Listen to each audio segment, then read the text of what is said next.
오늘 말씀 골로새서 1장 3절부터 5절까지의 말씀입니다. 같이 한번 읽겠습니다. 우리가 너희를 위하여 기도할 때마다 하나님 곧 우리 주 예수 그리스도의 아버지께 감사하노라. 이는 그리스도 예수 안에 너희의 믿음과 모든 사랑을 들었으며 너희를 위하여 하늘에 쌓아둔 소망으로 말미암음이니 곧 너희가 전에 복음 진리의 말씀을 들은 것이라. 이 복음이 이미 너희에게 이름에 너희가 듣고 참으로 하나님의 은혜를 깨달은 날부터 너희 중에서와 같이 또한 온 천하에서도 열매를 맺어 자라는도다. 아멘. 믿음을 찾아서 17번째 시간, 감사의 수준을 높이는 믿음, 감사의 수준을 높이는 믿음이란 제목으로 말씀을 나누도록 하겠습니다. 기도하시겠습니다. 할렐루야. 좋으신 아버지 하나님 감사합니다. 저희를 위하여 모든 것을 내어주신 그 사랑의 주님, 이제 그 주님이 이 땅에 오신 성탄절을 저희가 생각하고 묵상하며 기념하며 또 기뻐하는 이제 12월을 저희가 맞이합니다. 아버지 하나님, 이 한 날 저희가 이제 한 해를 맞이하면서 한 해를 또 마감하면서 한 해를 또 돌아보며 저희의 연약함과 부족함 주 앞에 다시 한번 내려놓고 이제 또 새해에 대한 소망을 가지고 아버지 하나님, 이 한 해를 믿음 안에서 기도 속에 경건하게 잘 마무리하고 더 큰 소망으로 맞이하는 새해가 될 수 있도록 역사하여 주시옵소서. 아버지, 바라옵고나옵기는 이제 12월의 첫 주일 제가 또 함께 말씀을 나누고자 합니다. 아버지, 이 말씀이 나를 위한 말씀, 주께서 주시는 말씀으로 들리게 하여 주시고 내 중심에서 하나님 중심으로 나아가는 그 믿음의 여정에 한 걸음 더 나아가는 귀한 시간 되게 하여 주시옵소서. 더욱 감사가 넘치는 귀한 한 달 되게 하시고 이 한 시간 되게 하시고 이 한 주일 되게 하여 주시옵소서. 예수님의 이름으로 간절히 기도드렸사옵나이다. 아멘. 지난 주일에 저희는 성도로서 이 감사하는 삶이 얼마나 중요한 것인지를 말씀을 나눴습니다. 이제 오늘 한 주 더 이 감사에 대해서 저희가 생각해 보기를 원합니다.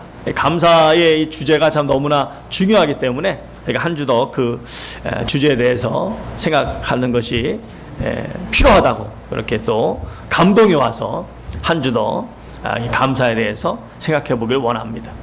여러분, 만일 지금 이 순간 어떤 일이 일어난다면 여러분이 가장 감사할 수 있을 것 같으십니까?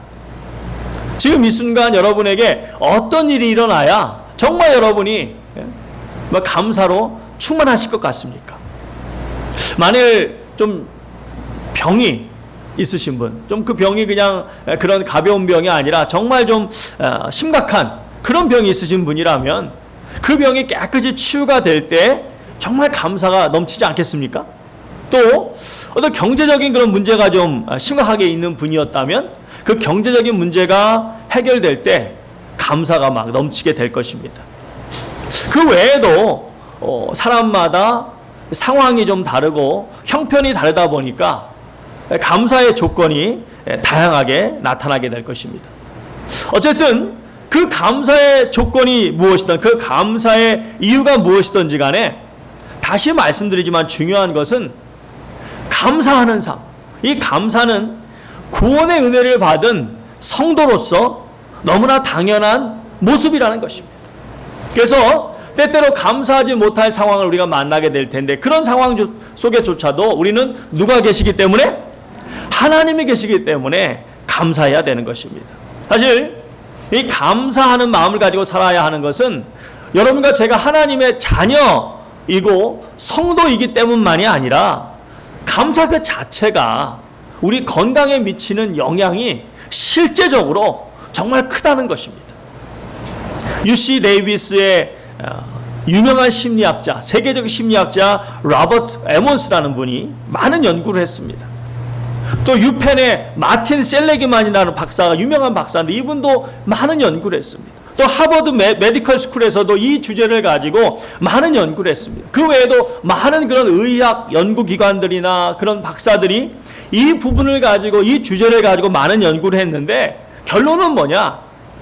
감사하는 마음은 단순히 그냥 느낌만 좋은 것으로 끝나는 것이 아니라 의학적으로 몸의 스트레스를 확 줄여주고 면역력을 강화시키고 신체 기능을 활발하게 하는 아주 실제적인 그런 중요한 영향을 미친다는 것입니다. 그렇기 때문에 정말 건강한 삶을 살고자 한다면 누구나 예외 없이 감사하는 삶을 살아야 되는 것입니다. 그런데 성도님들, 우리 성도님들은 그에 더해서 매일매일 우리가 감사가 넘쳐야 되지만 정말 우리 성도님들은 하나님의 자녀들인 여러분과 저는 그냥 감사하는 것으로 끝나서는 안 되고 바로 감사의 수준이 달라야 된다는 것입니다. 매일의 삶 속에서 우리는 감사해야 되지만 무엇보다도 바로 이 이유 때문에 우리는 감사해야 됩니다. 그 이유가 무엇일까요? 우리는 주님이 왜 이 땅에 오셨는지 주님이 이 땅에 오신 그 이유에서 우리가 감사해야 될 조건, 감사해야 되는 이유를 찾아볼 수 있습니다. 마태복음 9장 13절에 주님은 분명히 말씀하셨습니다. 나는 의인을 부르러 온 것이 아니라 누구를 부르러 왔다고요? 죄인을 부르러 왔다. 여러분, 죄인을 부르러 오셨다. 이 말씀은 결국 주님이 이 땅에 오신 이유가 고양이 때문에 오신 것이 아니라 멋있는 호랑이 사자 때문에 오신 것이 아니라 또 요즘에 뭐 펜다곰이 얼마나 귀엽고 이쁩니까? 인기가 굉장히 많은데 펜다곰 때문에 온 것이 아니라 개 때문에 온 것이 아니라 주님이 이 땅에 오신 이유는 누구 때문에 오셨다는 거예요? 사람 때문에 오셨다는 겁니다. 사람 때문에. 그래서 주님은 공생의 기간 동안 항상 사람들과 함께 하셨습니다.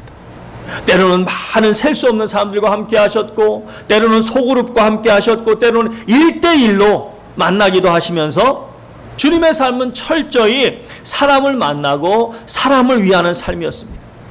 이제 하루는 침례 요한의 제자들이 예수님께 찾아와서 당신이 우리가 진정 기다리던 메시아가 맞습니까? 그렇게 묻자 주님께서 그에게 뭐라고 대답하셨냐면 마태복음 11장 5절에 보니까 맹인이 보며 못 걷는 자가 걸으며 나병한 자가 깨끗함을 받으며 못 듣는 자가 들으며 죽은 자가 살아나며 가난한 자에게 복음이 전파된다 하라.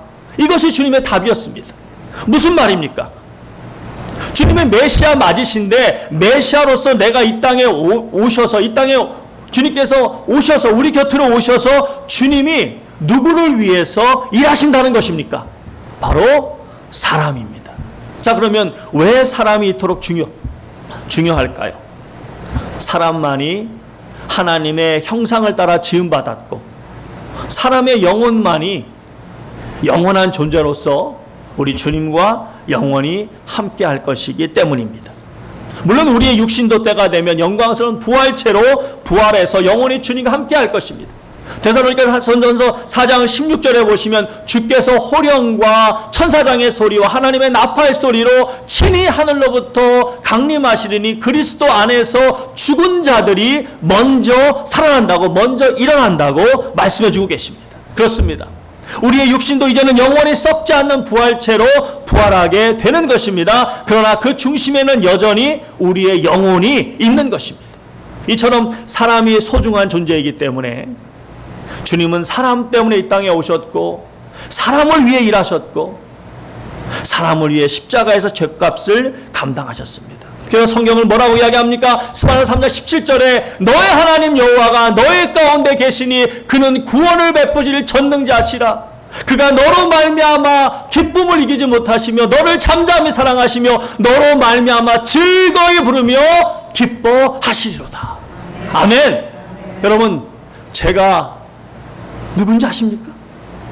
여러분이 어떤 존재인지 아십니까? 주님이 기뻐 뛰시는, 주님을 기뻐 뛰게 만드는 그런 너무나 귀한 존재. 여러분 한번 폼 한번 잡아보세요. 폼 한번. 아, 내가 누군지 알아? 내가 누군지. 여러분 주님을 기뻐 뛰게 만드는 얼마나 중요한 존재인지 한번 자기를 본다는 생각으로 옆에 분을 좀 놀라는 표정으로 쳐다보세요.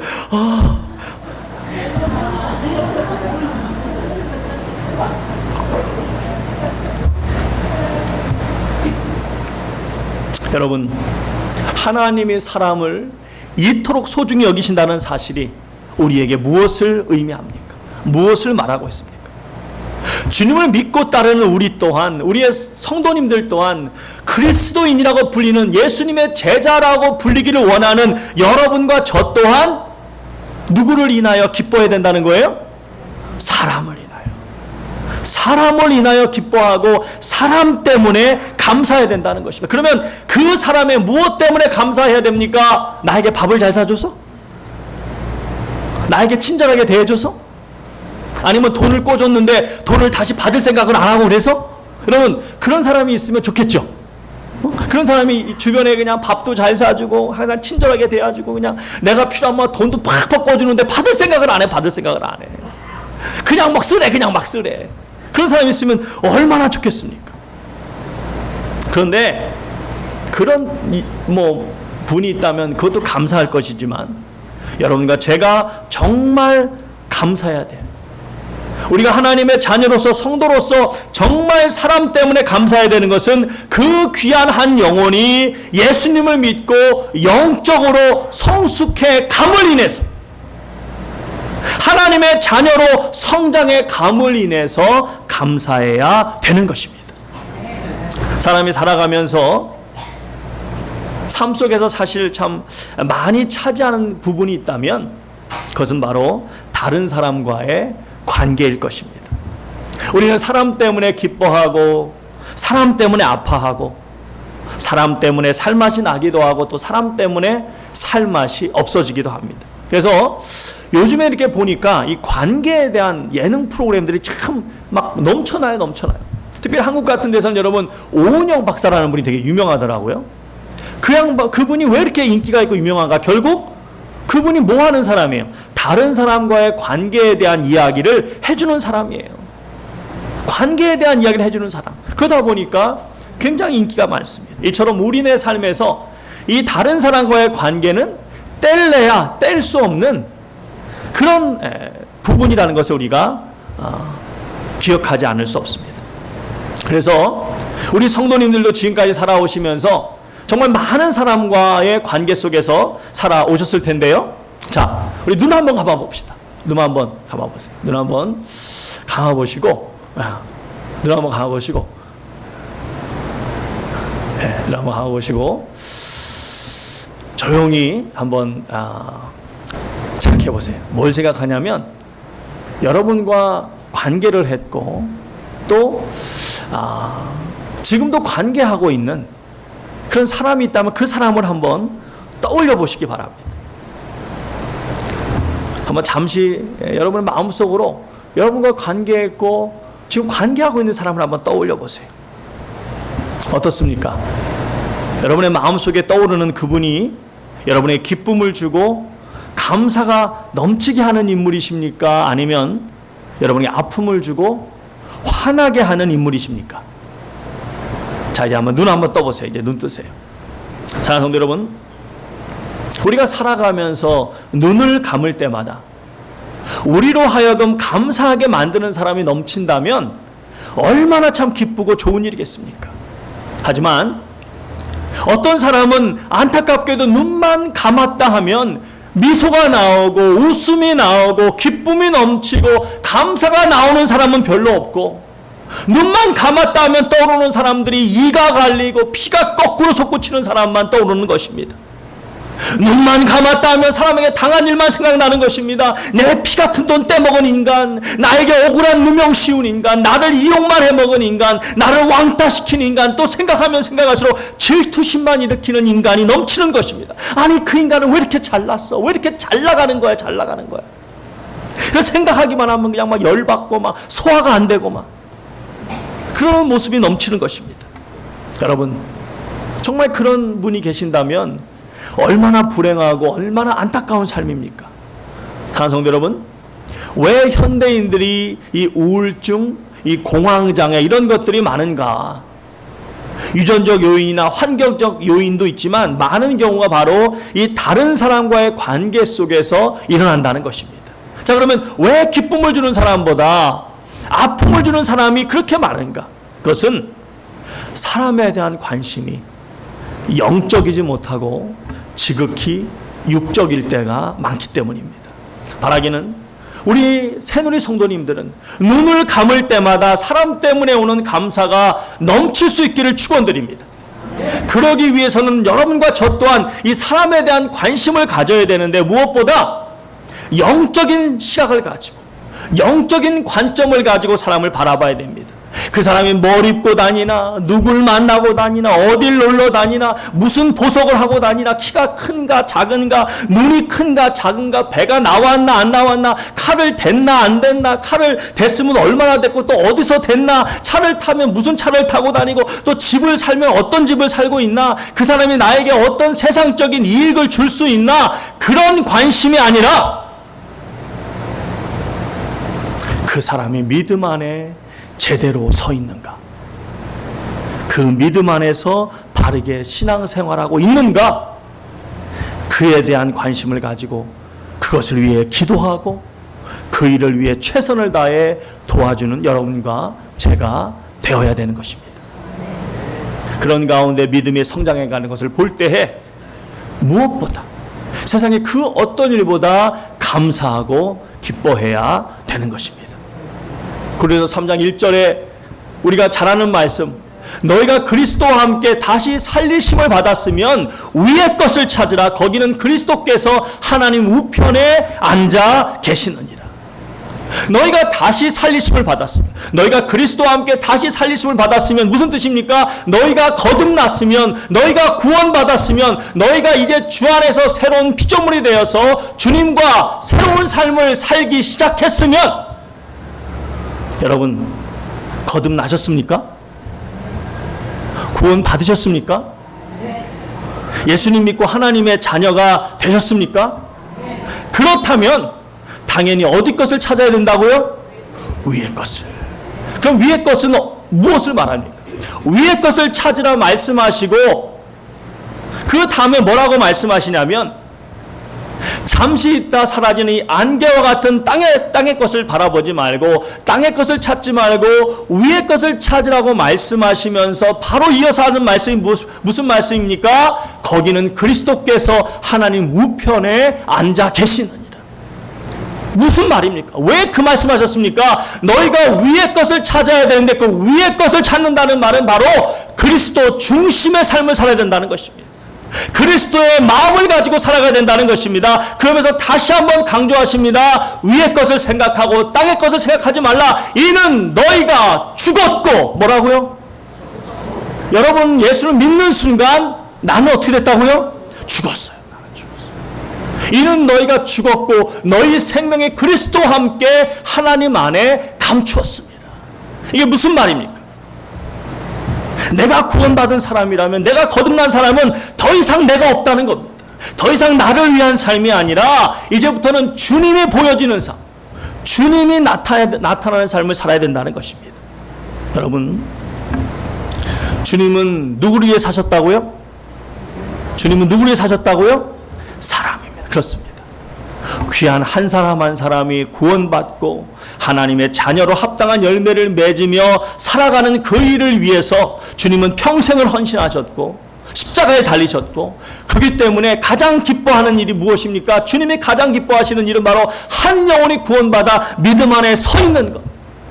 이것이 주님이 가장 기뻐하시는 그 모습이기에 우리에게서도, 하나님을 믿고 예수님을 믿고 따르는 여러분과 저에게서도, 성도라 불리는 그리스도인이라 불리는 여러분과 저에게서도 그 모습이 있어야 된다는 것입니다.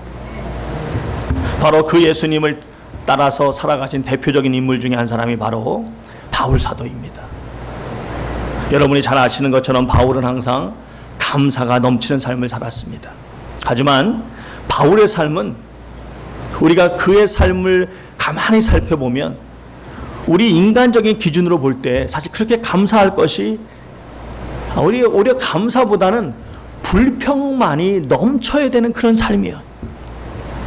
제대로 입지도 못하고 먹지도 못하고 툭하면 욕먹고 얻어맞고, 그래서 당연히 불평 불만이 넘쳐야 되는 삶이었는데 오히려 그에게는 항상 감사가 넘쳤습니다. 왜요? 그의 삶의 초점이, 그의 삶의 기준이 항상 영혼들에게 가 있었기 때문입니다. 사람들에게 가 있었기 때문입니다. 그리고 그 관심이 다른 어떤 것이 아니라 저 사람이 나에게 어떤 유익을 줄 수 있을까, 그것이 아니고 그들이 복음을 받고 믿음 안에서 잘 성장해 가는 것, 그리고 그 모습이 보일 때 그는 가장 큰 보람을 느꼈고 가장 큰 감사를 올렸고 가장 기뻐하는 삶을 살았던 것입니다. 그래서 그런 소식을 들을 때마다 마치 어린이처럼 기뻐 뛰는 감사가 그에게는 넘쳤던 것입니다. 오늘 말씀도 보십시오. 골로새 사람들이 복음을 들었습니다. 그런데 복음을 그냥 한번 듣고 그냥 끝난 것이 아니라 이제 그들의 삶 속에서 그 복음의 말씀을 따라 믿음과 소망과 사랑 가운데서 날마다 그들이 영적으로 성장해 가면서 바로 바울 사도가 그토록 보기를 원하는 복음의 열매를 맺는 삶을 그들이 살아가고 있었던 것입니다.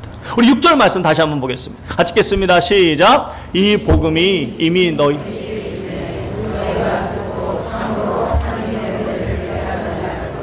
너희 중에서와 같이 또한 온 천하에서도 열매를 맺어 자라는도다.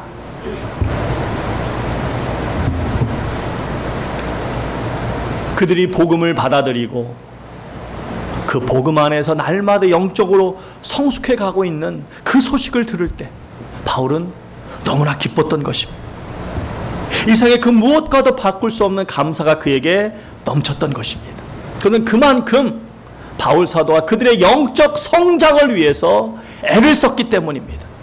자, 성도 여러분, 이런 감사는요 그냥 나오라고 해서 나오는 게 아니에요. 그냥 저절로 나오는 게 아닙니다. 화초가 잘 자라기 위해서는 그만큼 정성껏 잘 가꿔야 하는 것처럼 한 사람이 믿음 안에서 잘 자라기 위해서는 그만큼의 관심과 사랑을 쏟아 부어야 되는 것입니다. 그래서 여러분 오늘 말씀의 3절 다시 읽어보시면 3절 같이 읽겠습니다. 같이 읽습니다. 시작. 우리가 너희를 위하여 기도할 때마다 하나님 곧 우리 주 예수 그리스도의 아버지께 감사하노. 여기 3절에 보시니까 뭐 할 때마다? 기도할 때마다. 기도할 때마다. 이것이 무엇을 의미합니까? 그만큼 바울 사도와 다른 믿음의 형제들이 이 골로새 성도들이, 골로새 교인들이 이제 막 복음을 받아들인 이 어린아이와 같은, 이 영적으로 갓난아이와 같은 이 골로새 믿음의 형제들이 믿음 안에서 잘 성장할 수 있도록 끊임없이 그들을 위해서 기도하며 그들의 영적 성장에 관심을 가졌다는 것입니다. 그만큼 애를 썼다는 것입니다. 그리고 그 결과를 볼 때 감사가 넘치지 않을 수 없었다는 것입니다. 사랑하는 성도 여러분, 왜 부모님들이 많은 아이들 가운데 똑같은 애들인데 그 가운데 특별히 자기 자녀를 사랑하고 자기 자녀를 그렇게 이뻐합니까? 그것은 그 자녀를 낳느라고 수고했고 기르느라고 정성을 쏟았기 때문입니다. 사랑하는 성도 여러분, 만일 나에게 한 사람이 영적으로 성장해 가는 일에 대한 관심이 없고 그래서 성장하거나 말거나 큰 기쁨이 없다면 다른 이유가 아니라 내가 그만큼 그 영혼을 위해 기도하지 않았고 그만큼 애를 쓰지 않았기 때문이지는 않을까요? 사랑하는 성도 여러분, 이런 영적 무관심은 거듭난 성도라고 한다면 반드시 버려야 할 모습이라고 성경은 우리에게 분명하게 말씀해주고 있습니다.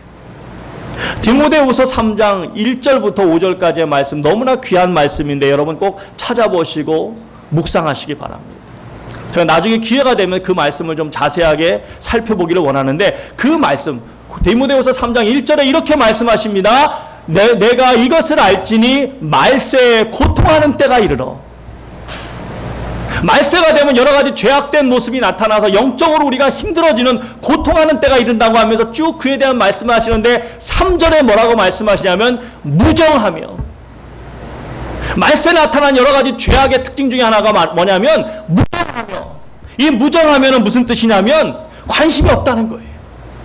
애착이 없다는 것입니다. 사랑이 없다는 것입니다. 영어로 I don't care, I don't care.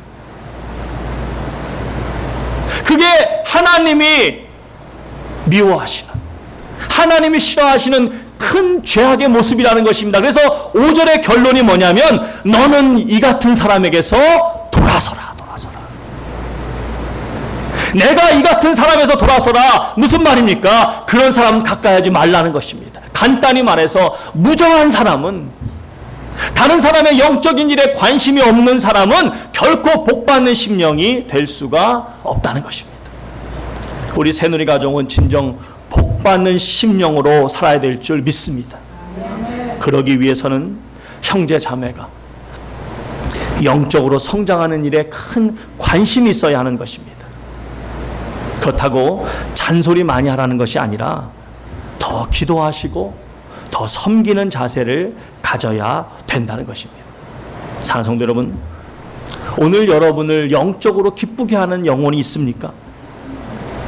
오늘 여러분을 넘치는 감사로 가슴을 뜨겁게 하는 영혼이 있습니까? 만일 그런 영혼이 없으시다면 그만큼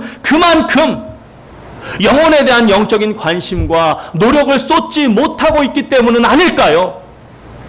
우리의 남은 삶을 통해 더욱 사랑의 수고를 아끼지 않으시는 우리 새누리 가족 되실 수 있기를 주님의 이름으로 축원드립니다.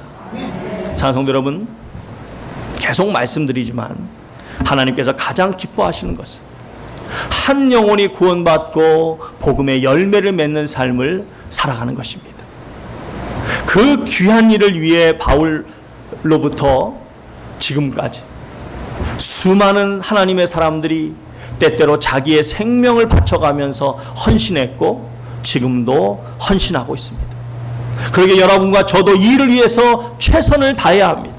바로 그것만이 우리가 주님 앞에 내놓을 자랑이라고 성경은 분명히 우리에게 말씀하고 있습니다.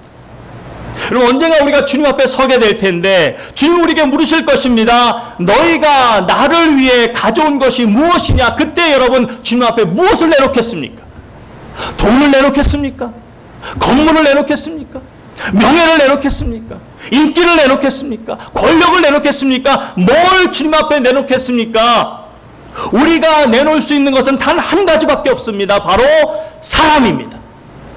바로 여러분의 관심과 기도로 믿음 안에서 바르게 선 그 사람만이 여러분과 제가 주님 앞에 내놓을 수 있는 유일한 것임을 성경은 우리에게 말씀해주고 있습니다. 데살로니가전서 2장 한번 말씀 보겠습니다. 2장 19절 말씀 같이 읽겠습니다. 시작. 우리의 소망이나 기쁨이나 자랑의 면류관이 무엇이냐? 그가 강림하실 때 우리 주 예수 앞에 너희가 아니냐? 너희는 우리의 영광이요 기쁨이니라.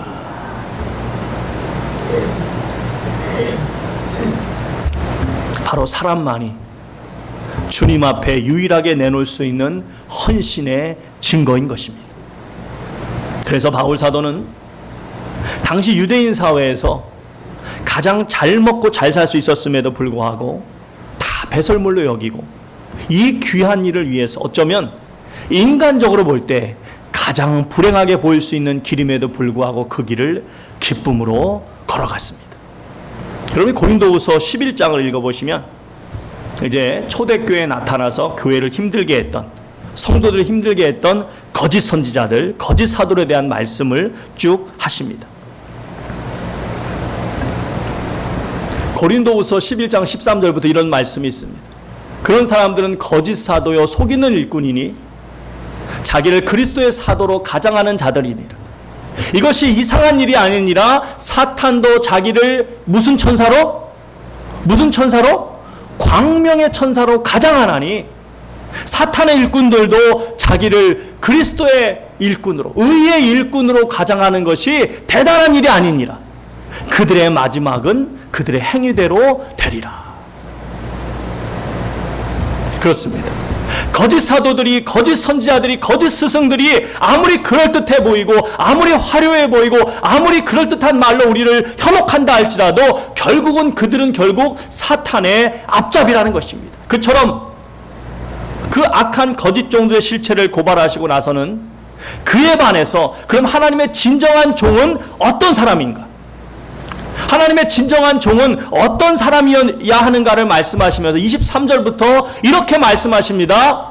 그들이 그리스도의 사람이냐? 정신없는 말을 하거니와 나는 더욱 그러하도다. 여러분, 이 말씀을 우리가 읽어보다 보면 자칫 정신없는 말을 하거니와 이 말이 그 거짓 선지자들이 하는 말인 것처럼, 그들이 하는 말이 정신없는 말로 이렇게 하는 것처럼 그렇게 우리가 해석할 수 있는데, 원문의 뜻은 그 뜻이 아니라 그들이 그리스도의 일꾼이냐 정신없는 말을 하거니와, 이 말은 바로 그 거짓 사도들은 결코 하나님의 참된 종이 될 수 없고, 이제부터 내가 말하는 모습이 진정한 종의 모습이라는 것입니다. 적어도 하나님의 종이라면, 적어도 진정한 그리스도의 종이라면 이런 사람이 돼야 되는데, 내가 지금부터 하려고 하는 말이 정신없는 소리처럼 들릴지 몰라도 잘 들어보라는 것입니다. 바로 이 사람이, 이런 모습이 진정한 하나님의 종의 모습이라는 것입니다. 그러면서 쭉 이야기합니다. 나는 더욱 그러하도다. 내가 수고를 넘치도록 하고 옥에 갇히기도 더 많이 하고 내가 매도 수없이 많고 여러 번 죽을 뻔하였으니 유대인에게 40에 하나 감한 매를 몇 번 맞았다고요? 몇 번? 5번 맞았어요.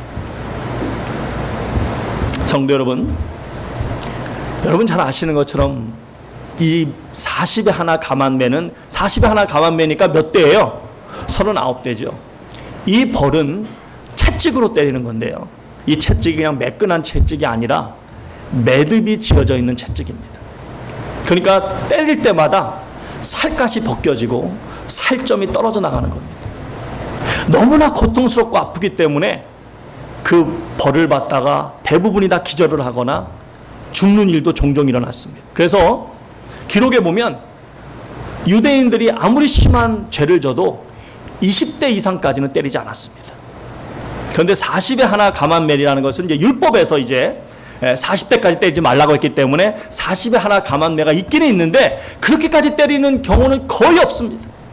그런데 그렇게까지 때렸다는 이야기는 결국 죽으라고 때렸다는 겁니다. 죽으라고 때렸는데 바울 사도가 안 죽고 이를 악물고 견뎌낸 것입니다.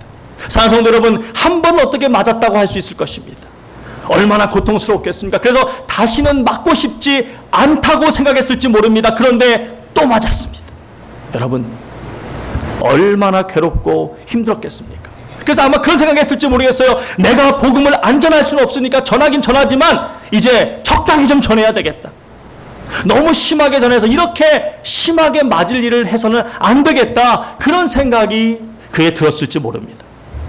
그런데 바울 사도는 2번을 맞고 또 3번째 그 끔찍한 채찍을 맞았습니다. 여러분, 3번째 맞았을 때는 이제는 정말 그만두고 싶다, 그런 생각이 들지 않았을까요? 그래, 나도 할 만큼 했어. 이제 주님도 나에게 뭐라 하지 않으실 거야. 그러면서 만일 내가 혹시 여기서 또 다시 살아난다면 다시는 진짜 정말로 복음을 이렇게 심하게 전하지 말자, 그렇게 결심하던가 아니면 그래, 이제 그만 천국 가자, 이제 천국 가서 좀 쉬자, 그런 마음으로 맞다가 너무 고통스러우니까 그냥 유대인들이 바라던 대로 생명줄을 놓아버리고 이 세상 떠나고 싶지 않았을까요?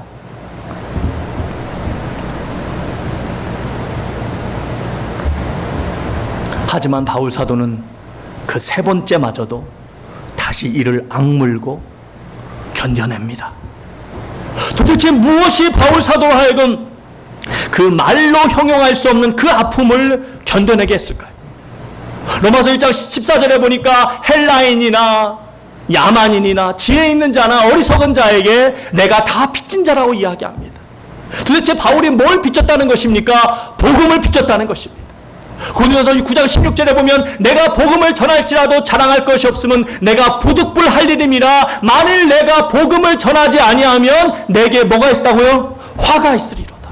무슨 말입니까? 복음을 전하지 않으면 견딜 수 없다는 것입니다. 미칠 것 같다는 것입니다. 당장에 죽을 것 같다는 것입니다. 그래서 그는 말합니다. 사도행전 20장 24절에 보니까 내가 달려갈 길과 주 예수께 받은 사명 곧 하나님의 은혜의 복음을 증언하는 일을 마치려 하면은 나의 생명조차 어떻게 한다고요? 조금도 귀한 것으로 여기지 아니하노라.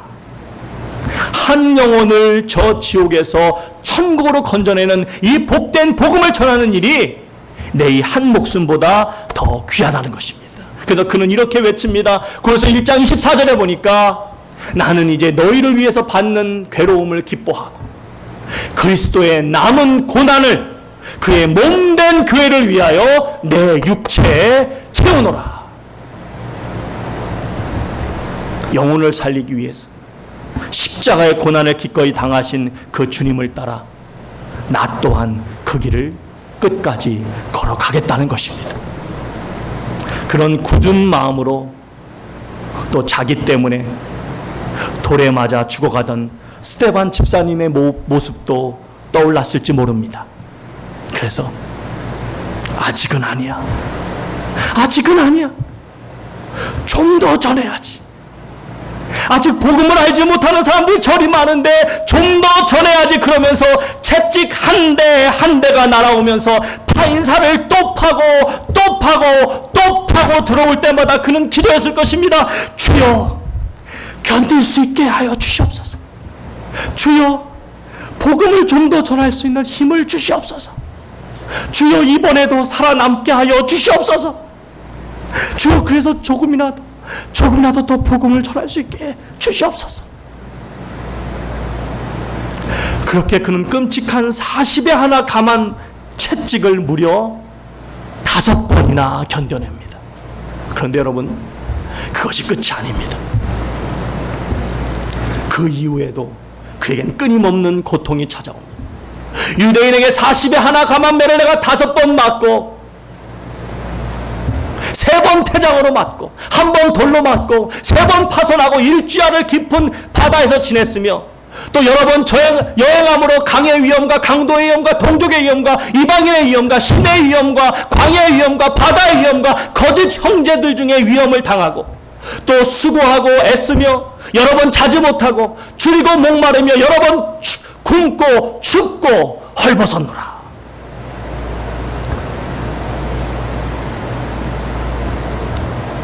사랑하는 성도 여러분, 유대인에게 40에 하나 감한 매를 5번 맞았다는 이 부분만 읽어도 숨이 멎을 것 같지 않습니까? 그런데 그 이후에 3번 태장으로 맞고 계속해서 나오는 그 하나하나, 우리 보통 사람이라면 그 중에 그 어떤 거 하나도 제대로 감당하기 힘든 그 하나하나의 고통을 바울 사도 홀로 다 견뎌낸 것입니다. 밥 먹듯이 다 당한 것입니다. 그렇다면 여러분, 그 다음에 어떤 말이 나와야 당연한 것일까요? 어떤 말이 나와야 자연스러울 것일까요? 나 이제 더 이상 못해 먹겠다. 나 진짜 더 이상 이거 정말 못해 먹겠다. 더 이상 복음, 영혼, 교회, 구원 이런 거 이제 생각만 해도 지긋지긋하다. 이제부터는 복음의 복자도 꺼내기 싫다라고 이야기하는 것이 당연할 텐데, 그래야 할 것인데 그 다음에 더욱더 놀라운 반전이 일어납니다. 28절에 보시면 그가 이렇게 이야기합니다. 이 외의 일은 고사하고 이 외의 일은 고사하고 아직도 매일 내 속에 나를 누르는 일이 있으니. 이 외의 일은 고사하고, 이게 무슨 뜻입니까? 복음 때문에 닥쳐오는 그런 끔찍한 고통이 차고 넘친다는 것입니다. 그러나 내게 그런 것들은 전혀 문제가 되지 않는다는 것입니다. 그런 것들은 전혀 난 신경 안 쓴다는 것입니다. 오히려 지금 이 순간에도 내 마음을 사로잡고 있는 것인데, 그것은 바로 모든 교회를 위하여 염려하는 것이라. 바로 성도 한 분 한 분이, 한 영혼 한 영혼이 믿음 안에서 바로 서 있기를 원하는 일, 저 천국을 향하여 흔들리지 않고 걸어가는 그 일에 여전히 내 온 마음이 다 쓰이고 있다는 것입니다. 그 일만이 내가 죽도록 채찍에 맞는 일보다 더욱더 내 온 마음을 사로잡는 가장 중요한 일이라는 것입니다. 사랑하는 성도 여러분, 여기 지금 보시는 것처럼 저희 모여있는 인원이 많지 않습니다. 한 40분 될까요? 그런데 여러분, 여기 모여있는 이 인원이 비록 많지 않지만 그럼에도 불구하고 여기 계신 한 분 한 분이 이 바울 사도의 영혼에 대한 그 간절함, 그 열정에 제가 반까지라고 말 못하겠어요. 감히 반까지라고 말 못하겠습니다. 하지만 단 10분의 1만이라도 단 10분의 1만이라도 그 열정을 본받아서 우리가 한마음 되어 나갈 수 있다면 반드시 하와이에 놀라운 역사가 일어날 줄 믿습니다. 성도 여러분, 정말 감사하는 삶을 살기를 축원드립니다. 무엇보다도 주님의 놀라운 구원의 은혜를 입은 성도답게 주님의 본을 따라 사람 때문에 감사가 넘치는 우리 사랑하는 새누리 가족 여러분, 그래서 주님 앞에 서는 날 하나님 앞에 내놓을 사람이 정말 많은 여러분과 제가 될 수 있기를 주님의 이름으로 축원드립니다. 다 같이 나눠 찬양하시겠습니다.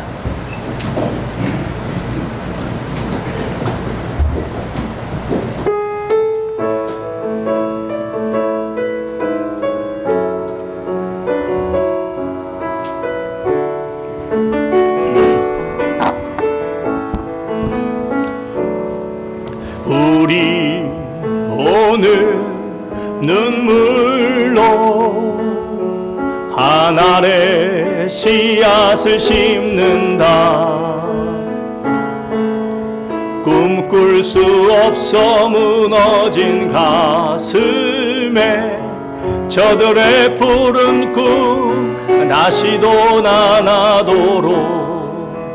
우리 함께 땀 흘려 소망의 길을 만든다. 내일로 가는 길을 찾지 못했던 저들 노래하며 달려갈 그 길, 그날에 우리 보리라. 새벽 이슬 같은 저들 일어나 뜨거운 가슴 사랑의 손으로 이 땅 치유하며 행진할 때 오래 황폐하였던 이 땅 어디서나 순결한 꽃들 피어나고 푸른 의의 나무가 가득한 세상 우리 함께 보리라. 다시 한번 처음부터 하겠습니다. 우리 오늘 눈물로 하늘에 씨앗을 심는다. 꿈꿀 수 없어 무너진 가슴에 저들의 푸른 꿈 다시 돋아나도록 우리 함께 땀 흘려 소망의 길을 만든다. 내일로 가는 길을 찾지 못했던 저들 노래하며 달려갈 그 길, 그날에 우리 보리라.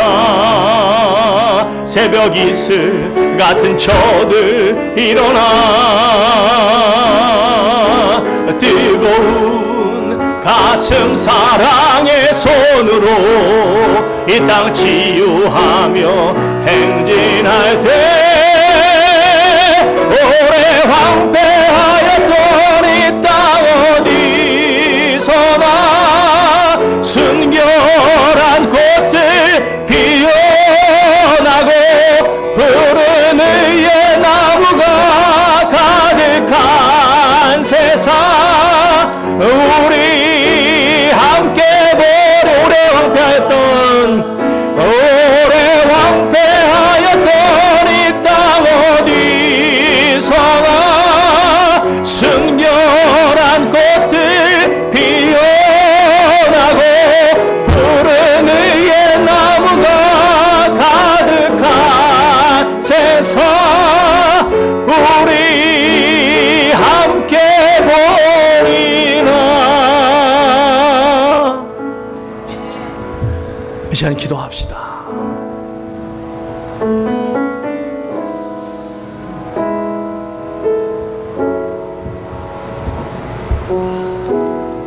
정말 주님을 믿으면요,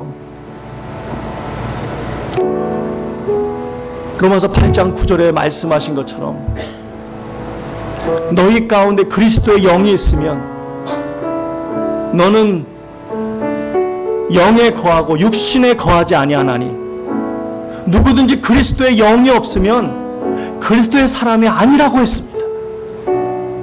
정말 우리 가운데 그리스도의 영이 있으면 우리가 이 바울 사도처럼 정말 우리 사람들의 한 영혼의 영적 성장에 대해서 관심을 안 가질래야 안 가질 수가 없습니다. 정말 그들을 위해서 우리가 기도하고 눈물로 주님 앞에 부르짖지 않을래야 않을 수가 없습니다.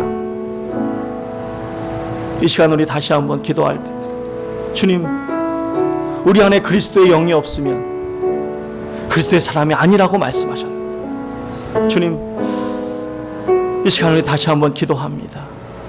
주의 영으로 충만하게 하여 주시옵소서. 주의 영으로 충만하게 하여 주시옵소서. 주님이 그러셨던 것처럼, 바울 사도가 그랬던 것처럼, 수많은 믿음의 사람들이 그랬던 것처럼 저희의 심령도 진정 한 영혼의 구원을 위해서, 한 영혼의 영적 성장을 위해서 정말 수고하고 애쓰기를 주저하지 않는 우리 모든 새누리 가족들 되게 하여 주시옵소서. 바울이 가졌던 그 열정의 10분의 1만이라도 우리가 따라갈 수 있도록 주여 우리를 붙잡아 주시옵소서. 우리가 다시 한번 합심해서 주 앞에 기도하겠습니다. 같이 기도합니다. 할렐루야. 사랑하네가 풍성하신 아버지 하나님, 이 시간 주 앞에 기도하며 나아갑니다. 그렇습니다. 아버지 하나님, 생명 그리스도의 영이 우리 가운데 계실 때 우리가 하나님의 자녀이고 그리스도의 아버지 자녀임을 우리가 아버지 하나님 고백하지 않을 수 없습니다. 주여, 그렇습니다. 우리 가운데 그리스도의 영이 없으면 아버지 하나님의 자녀가 아니라고 말씀하셨는데, 아버지 저희 또한 이제 바울 사도와 같이 이제 아버지 하나님 그리스도께서 보여주신 그 본을 따라서 정말 아버지 영혼에 대한 그런 사모함을 가지고, 아버지 영혼에 대한 그 간절함을 가지고 주 앞에 나올 수 있도록 도와주시옵소서. 엎드리게 하여 주시옵소서. 기도하게 하여 주옵소서. 주의 뜻을 구하게 하여 주옵소서. 아버지, 저희가 세상에 다른 것보다도 정말 한 영혼의 구원을 위해서, 한 영혼의 믿음 성장을 위해서 저희가 온 마음을 쏟을 수 있도록 도와주시옵소서. 진정으로 이 일이 가장 기쁜 일이요, 가장 위대한 일이요, 가장 귀한 이름을 저희가 잊지 말게 하시고, 진정 그 영혼에 정말 저희가 엎드리는, 정말 저희가 주 앞에 몸부림치는 저희가 되어야 될 줄 믿습니다. 아버지 도와주시옵소서. 아버지 도와주시옵소서. 역사하여 주시옵소서. 인정 바울 사도가 했던 것처럼 아버지 그 모든 고통에도 불구하고, 그 모든 고난에도 불구하고 정말 주 앞에 엎드렸던 것처럼, 한 영혼을 위해서 정말 주 앞에 간구하며 나아갔던 것처럼, 그 모든 고통을 이겨내며 한 영혼의 구원을 위해서 아버지 그 영혼 생애를 바쳤던 것처럼, 저희도 아버지 저희 삶을 통해서 한 영혼의 구원을 위해서, 한 영혼의 영적 성장을 위해서 아버지가 정말 관심을 가지고 최선을 다하는 정말 감사의 수준을 높이는 저희가 될 수 있도록 도와주시옵소서. 우리의 감사의 수준이 높아져야 되겠습니다. 우리의 감사의 수준이 높아져야 되겠습니다. 주여 도와주시옵소서. 주여 함께 하시옵소서. 주여 이를 위해서 정말 저희 새누리 가족이 더 하나 될 수 있도록 역사하시고 주장하여 주시옵소서. 할렐루야. 좋으신 아버지 하나님,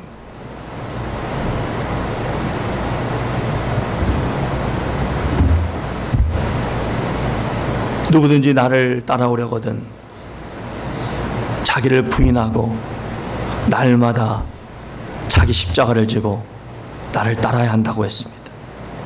주님 따라가는 삶 결코 만만한 삶이 아님을 알게 하여 주시옵소서. 주님을 따라가는 삶 그냥 어쩌다 보니 따라가는 삶이 아님을 알게 하여 주시옵소서. 우리의 생각이 바뀌지 않으면, 우리의 시선이 바뀌지 않으면, 우리의 관점이 바뀌지 않으면, 정말 철저하게 땅을 바라보던 우리의 눈이 위의 것을 바라보는 눈이 되지 않으면, 주님이 그날에 내가 너를 모른다고 하는 주님, 그 무서운 일이 나에게 일어날 수 있음을 알게 하여 주시옵소서. 이미 도끼가 나무 뿌리에 놓였으니 좋은 열매를 맺지 않는 나무마다 찍혀 불에 던져진다고 하셨습니다.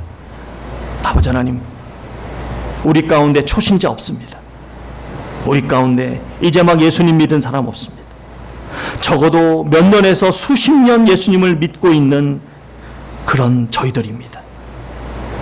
이제는 열매가 나타나는 삶 살게 하여 주시옵소서. 이제는 더 이상 미루지 말고 핑계대지 말고 이제는 정말 살아도 주를 위해 살고 죽어도 주를 위해 사는 그런 삶이 되게 하여 주시옵소서. 내가 그들에게 전하지 아니하였으면 그들이 핑계될 수 있지만 이제는 핑계대지 못한다고 말씀하셨습니다. 이미 주님께서 말씀에서 다 주님의 뜻을 알려주셨기 때문에 저는 몰랐습니다. 더 이상 핑계댈 수 없음을 알게 하여 주시고 이제는 정말 핑계대지 말고 진정 내 마음을 다하고 목숨을 다하고 뜻을 다하고 힘을 다하여 주님이 가장 기뻐하시는 영혼을 위해 살 수 있도록 은혜 베풀어 주시옵소서. 이제는 우리 주 예수 그리스도의 크신 은혜와 우리 주 아버지 하나님의 크신 사랑과 우리 주 성령님의 감동하심의 역사가 진정으로 그 어떤 다른 무엇보다도 한 영혼이 믿음 안에서 성장하는 그 일을 가장 기뻐했던 우리 주님, 우리 바울 사도, 많은 믿음의 종들을 우리가 바라보면서 나 또한 그 모습으로 살아가서 주님 앞에 많은 사람을 내놓을 수 있는 그런 복된 삶으로 주님께 영광 돌리기를 소원하며 머리 숙인 주의 모든 권속들 위에 이제부터 영원까지 함께 있을지어다. 아멘.